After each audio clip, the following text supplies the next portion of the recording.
Welcome to my channel, The BioBridge. Please hit like and subscribe button for more content like this and leave a suggestion to support me. Hello, good morning students. Today we are going to learn about sexual reproduction in flowering plant. Sexual reproduction start करने से पहले हम इन flowering plants के बारे में थोड़ा जानते हैं। हमें पता है प्लांट एक बड़ा किंगडम है।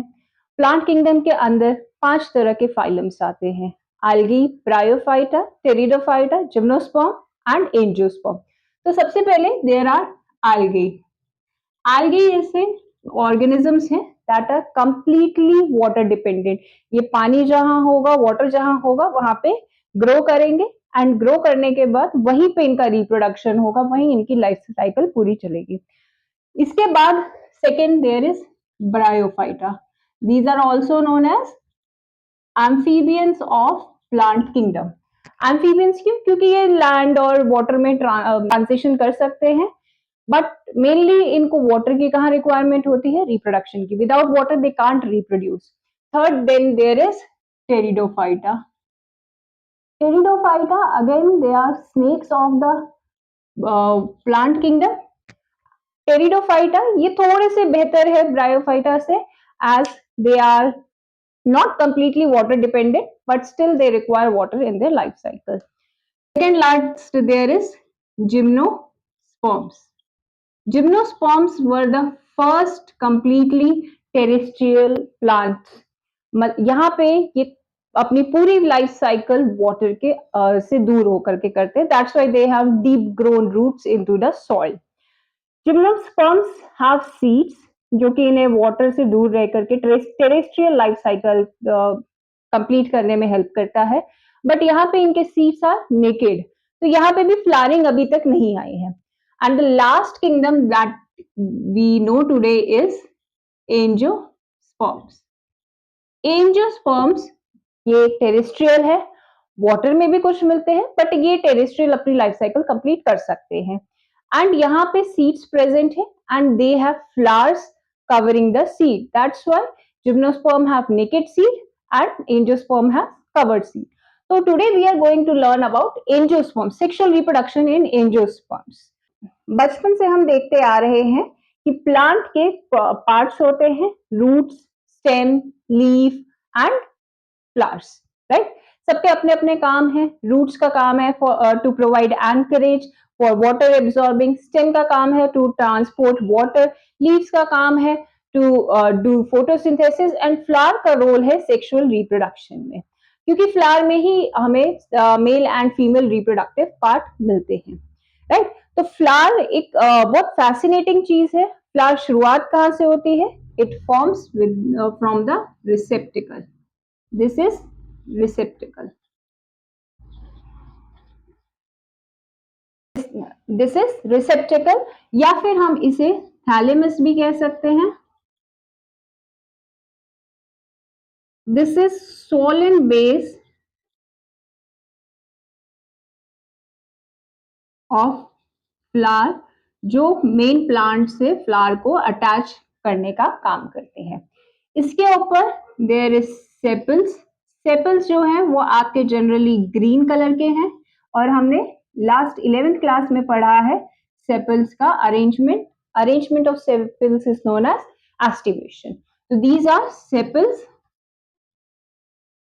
सेपल्स का काम है protect inner part of flower when they are bud. Sepals का काम क्या है? Protect inner part of flower जब वो बड के रूप में है, व्हेन दे आर बड। इसके ऊपर there is petals. Petals basically हमें ब्राइटली कलर्ड या very attractive part of the flower लगते हैं। इसका रीजन है क्योंकि पेटल्स का काम है डिफरेंट इंसेक्ट्स, डिफरेंट बीज, डिफरेंट ऑर्गेनिजम्स को अट्रैक्ट करना, और पॉलिनेशन, जो कि हम इस चैप्टर में आगे पढ़ेंगे। तो petals are brightly coloured,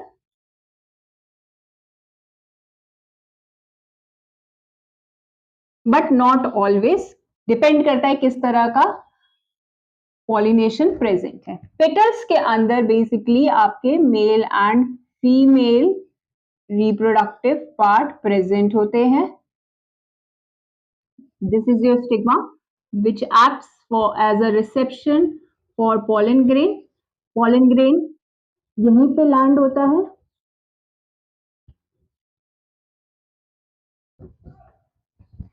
Then this is style, which supports ovary,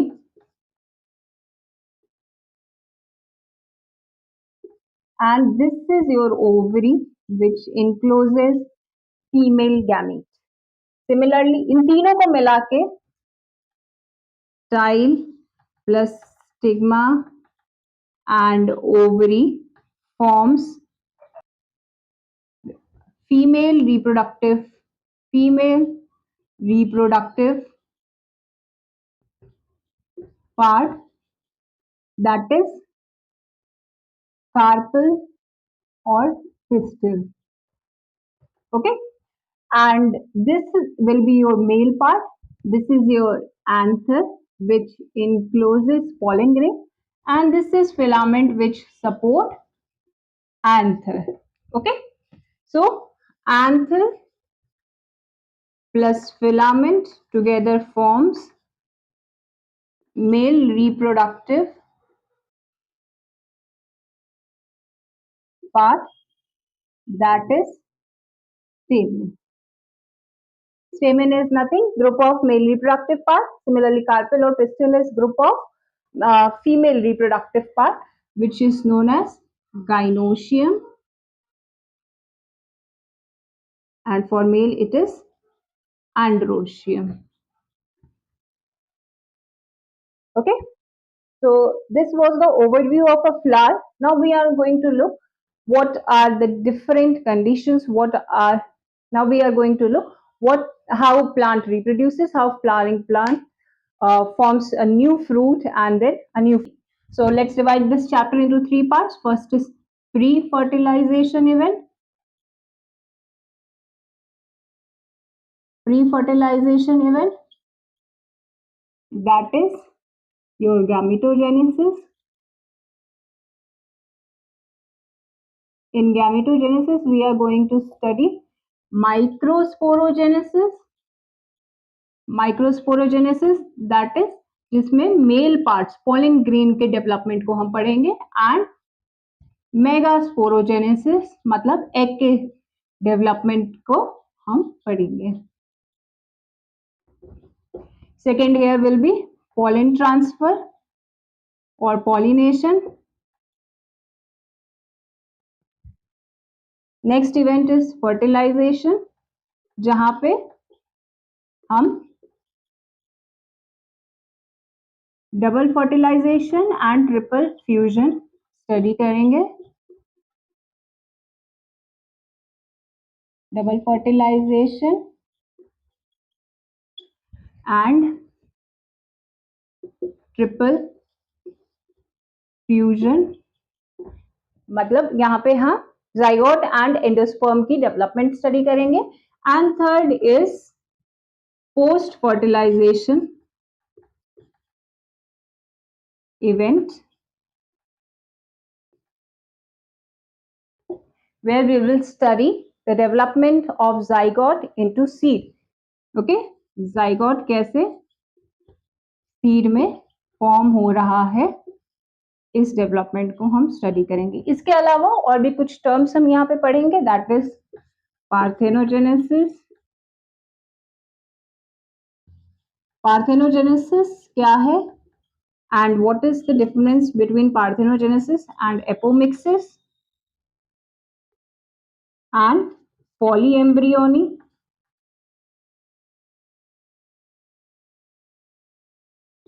and इसके अलावा हम exalbuminous seed, there are different terms जो हम इस चैप्टर में स्टडी करेंगे. तो this was the overview that we are going to study in this chapter. तो स्टार्ट करते हैं हम प्री फर्टिलाइजेशन इवेंट गैमेटोजेनेसिस से. प्री फर्टिलाइजेशन इवेंट में हमें पहला स्टडी करना है माइक्रोस्पोरोजेनेसिस. तो माइक्रोस्पोरोजेनेसिस स्टडी करने से पहले हम एक एंथर का स्ट्रक्चर देखते हैं। How what are the different parts that are present in anther, and anther में पॉलन ग्रेन कहाँ पे फॉर्म होता है, what are the different layers and what are their functions. तो अगर हम एंथर की बात करें तो एंथर का स्ट्रक्चर कुछ इस तरह से है। ओके, एंथर का स्ट्रक्चर कुछ इस तरह से means these are two lobes and each lobe have two theca. It has two lobes and two theca.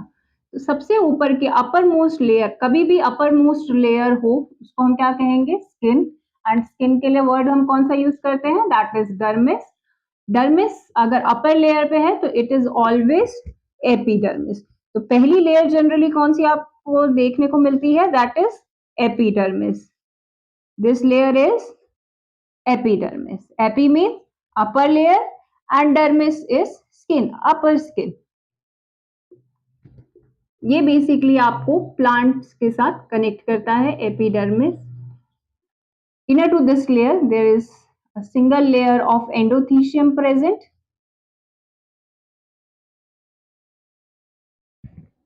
This is your endothecium which is columnar and fibrous in nature. And इसका काम, इसका role रहता है जब anther का dehiscence होता है, anther झड़ता है, उस टाइम पे एंडोथीशियम जो है वो काम करता है। इसके अंदर there is 2 to 3 layers of middle layer.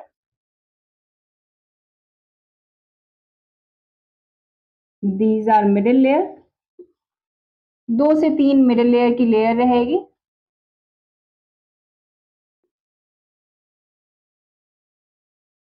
These are middle layer. And इसके बाद हमारी सबसे इंपॉर्टेंट लेयर आती है, दैट इज ऑफ टेप्टम। क्योंकि यहाँ पे पॉलन ग्रेन फॉर्मेशन हो रहा है एंड पॉलन ग्रेन क्या करता है, मेल प्लांट से मेल पार्ट से फीमेल तक ट्रैवल करता है। तो पॉलन ग्रेन को काफी टाइम के लिए एनर्जी स्टोर करना रहता है, पॉलन ग्रेन के फॉर्मेशन में एनर्जी चाहिए। तो टेप्टम is that layer which basically provides energy. टेप्टम is nutritive layer, very very important as it provides nutrition for the development and for the storage in pollen grains. There is these group of cells known as connective tissue.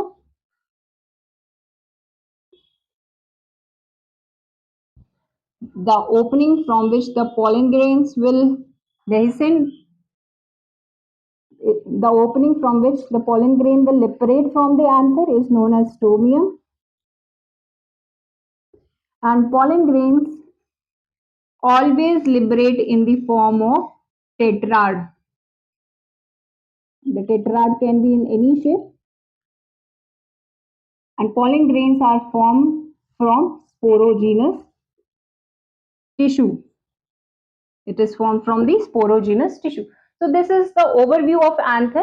The different layers that are present here is, first layer will be your epidermis, second endothecium, third middle layer. Middle layer के साथ ही बीच में connective tissue होता है जो दोनों lobes को connect करता है, connective tissue. Fifth, then there will be tapetum. Opening is known as stomium. And then there is pollen grain. So these are the parts of anther. Anther is male reproductive part. Together the group of stamen is known as androecium. Okay. So अब हम pollen grain के formation की तरफ चलते हैं। तो अब हम माइक्रोजेनेसिस और pollen grain के डेवलपमेंट के बारे में पढ़ेंगे। माइक्रोस्पोरोजेनेसिस हमने पढ़ा अभी कि pollen grain कौन से टिश्यूज से डेवलप होता है, स्पोरोजीनस टिश्यूज। तो sporogenous tissues divide mitotically, mitotic division, and forms microspore mother cell, और ये हर एक माइक्रोस्पोर मदर सेल अब मियोसिस करेगा और मियोसिस के बाद as a result 4 microspores develop होंगे, 4 माइक्रोस्पोर्स डेवलप हो रहे हैं। तो अब ये जो 4 माइक्रोस्पोर्स है, they form a tetrad. Tetrad 5 तरह के हो सकते हैं। It can be either tetrahedral, जिसमें चारों कोनों की तरफ एक एक सेल प्रेजेंट हो। ये 3D स्ट्रक्चर रहता है, जिसमें आप हमें सामने से एक एंगल से 3 दिखेंगे and 1 will be at the back. So this is tetrahedral. It is most common. Next, isobilateral, जिसमें चारों तरफ एक एक प्रेजेंट होंगे। This is isobilateral.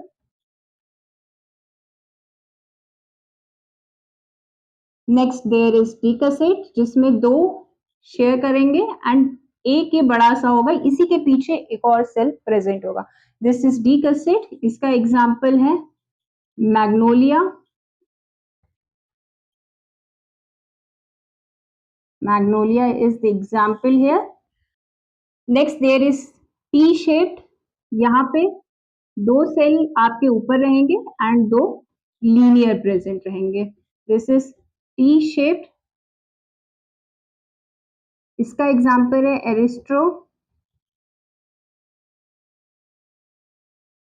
एरिस्ट्रोलोकिया। And last is linear, चारों एक के नीचे एक लीनियर अरेंजमेंट में प्रेजेंट होंगे। इसका एग्जाम्पल है हेलोफिला।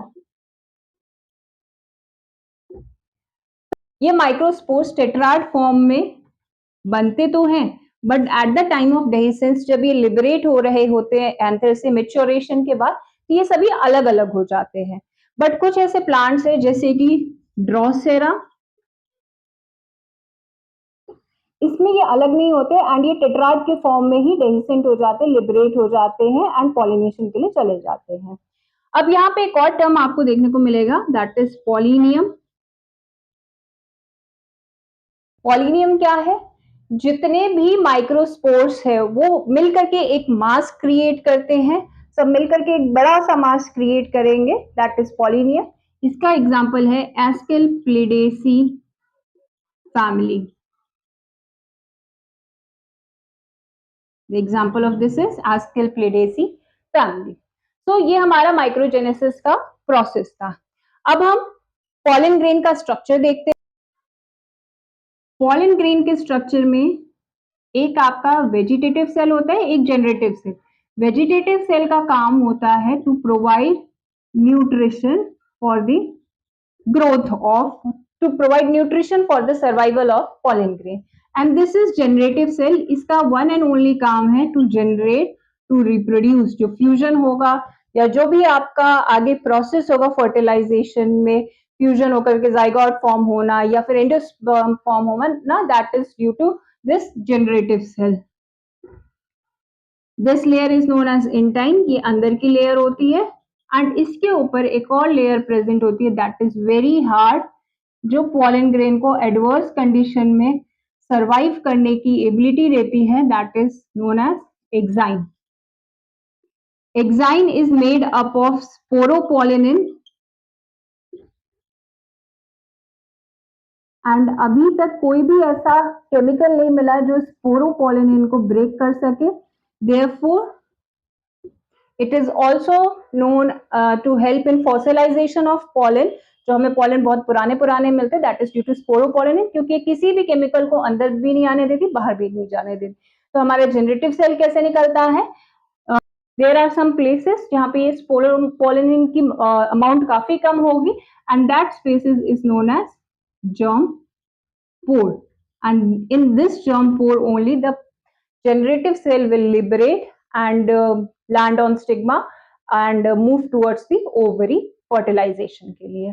So germ pore is the place where liberation occurs. Okay, So this is the structure of pollen grain. Generally, in most of the angiosperm, दो सेल स्टेज में, 2 सेल स्टेज में ही pollen grain liberate हो जाता है, but in some cases there is 3 cell stage जहां पे आपका pollen grain 3 cell में liberate होगा, 1 vegetative cell and 2 generative cell, that is 2 male gamete. अब इसका फायदा क्या है या डिफरेंस क्या है? जो ये 2 मेल गैमीट्स फॉर्म हुए हैं, they will directly enter into the style, but अगर ये 2 सेल स्टेज में लैंड कर रहा है स्टिग्मा के ऊपर, तो they will undergo, the generative cell will undergo one mitotic division and then they will enter style. So these are almost same, but कहाँ पे आपका माइटोटिक डिवीजन हो रहा है वहां पे इसके अलावा इसमें ज्यादा कोई डिफरेंस नहीं है.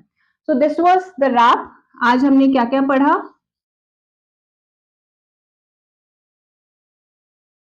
So this was all about it. आज हमने क्या क्या पढ़ा? फ्लावर का स्ट्रक्चर, इस चैप्टर का overview, microsporogenesis and pollen grain का structure. In next class, we are going to study about megasporogenesis and fertilization event. Hope we are all well, and in case of any doubt, please leave a comment. Thank you.